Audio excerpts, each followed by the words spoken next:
this is my daughter Bella, and she's going to be helping me cook chicken fajita quesadillas. And the reason I chose this is it's kind of an easy meal to do. It's cost effective, doesn't take you very long. You can feed a large number of people.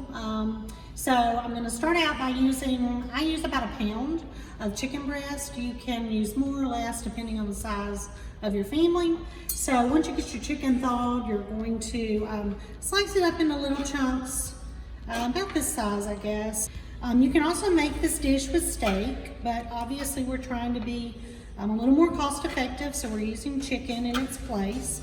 But you know, whatever you have on hand or whatever you find that's on sale that week, you can mix it up and do different items with it as you go. So I have a lot of boys at my house, and they usually have friends over or girlfriends over, and so we have quite a few hands to feed.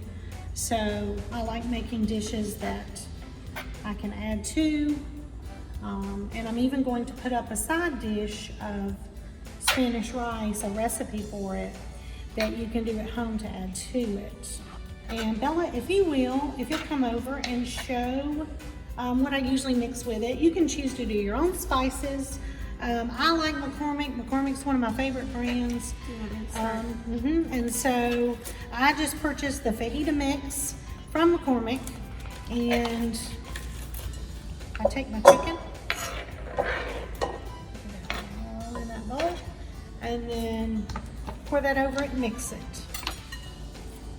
It's got a pretty good amount of mix in it, so if you decide to do a larger amount of chicken, you're good to go. You don't have to have another mix. I'm gonna wash this chopping board off, and we're gonna go to the next step. All right, so we're back, and we're now gonna cut an onion and a bell pepper to go into our fajita quesadillas. I usually just cut off both ends, and then I try to peel back 1 to 2 layers. I don't like that outside layer getting in there, and I usually will take 1 more for good measure. And you could use, you know, a purple onion, a red onion, or whatever kind you like.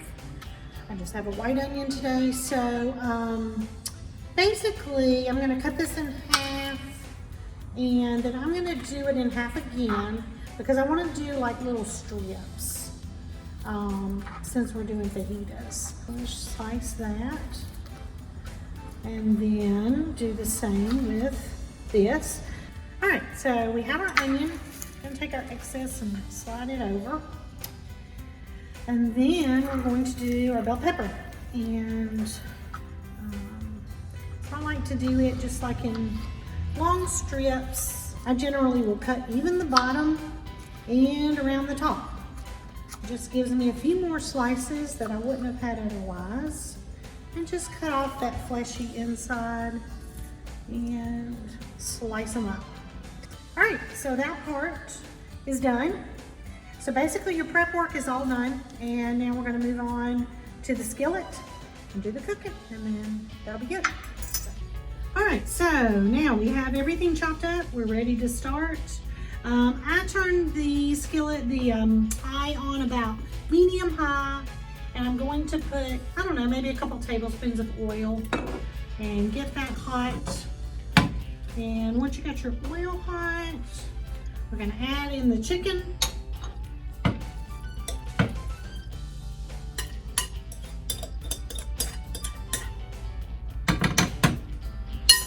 All right. So we should start to hear that sizzle a little bit, I think. You know, this is a versatile meal that you can use different ingredients, just whatever you have on hand. I know for me, you know, going to the grocery store right now, there's always something that I want that's not available. So if you go in, you just have to adapt and figure out what'll work for that meal and what works for your family. Then as we get closer to the end, I usually will wait till, I don't know, 4 minutes or so before it's finished and throw the bell pepper and onion in. They don't need as much time to cook as the chicken, but you definitely want them tender. As it gets closer to being done is when I like to start maybe cutting them in half with my spatula to see if they're ready, but we're not at that point yet. So now the chicken's not completely done, but it's getting to the consistency that I want. So I'm gonna go ahead and add my peppers and onions.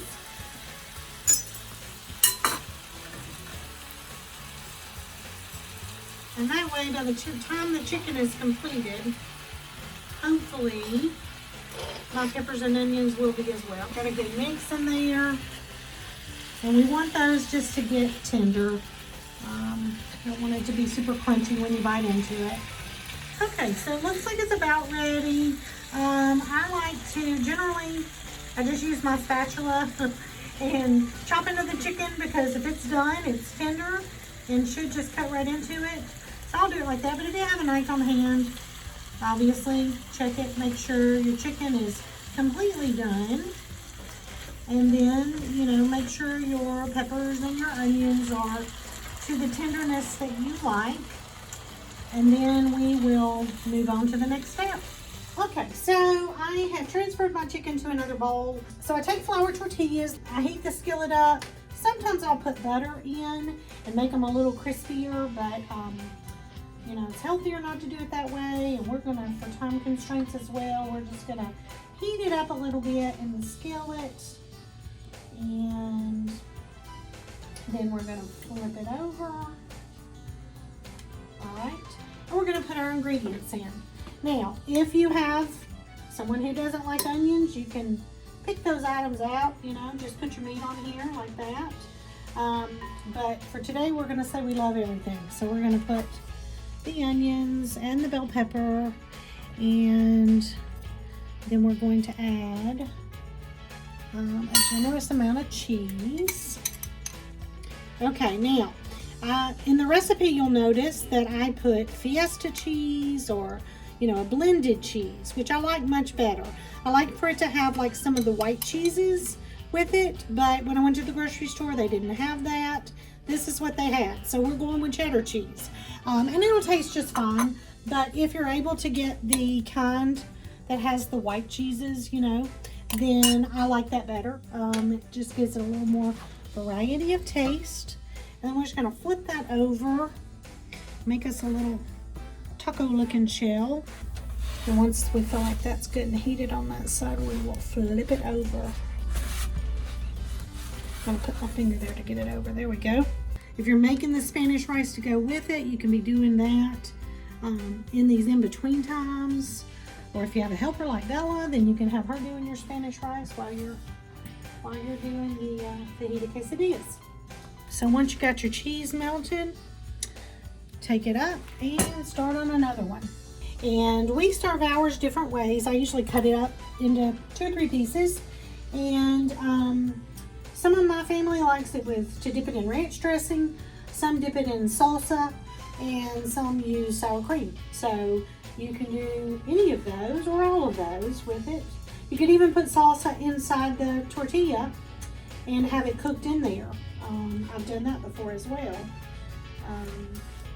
And you know, I've even had mine where I had lettuce, and I used lettuce and tomato with it and made it more of a taco style, I guess, but it was really good with lettuce and tomato too. I just added that at the end.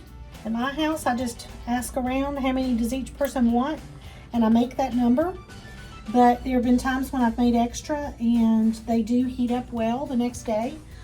You can heat them back up in the skillet. I usually put a little bit of butter if I'm gonna heat them in the skillet, or you can heat them in the microwave and they're good in there as well. If I do them in the microwave, I generally will take a paper towel and dampen it just a tad to put over that tortilla to give it a little bit of moistness so it doesn't dry it out, and then heat it in the microwave and it is good to go. So you can make extras if you want and then not have to do a meal the next day. So, okay, I hope you enjoyed my little cooking presentation today. The chicken fajita quesadillas, I think you saw you have a variety of ways you can make them. Just adapt to whatever's available at your house or at the grocery store. And, you know, maybe this will be beneficial to help you have something different this week to try while you're sheltered in place during this trying time. So, Bella, you want to take a bite? You want to know how it tastes? Sure.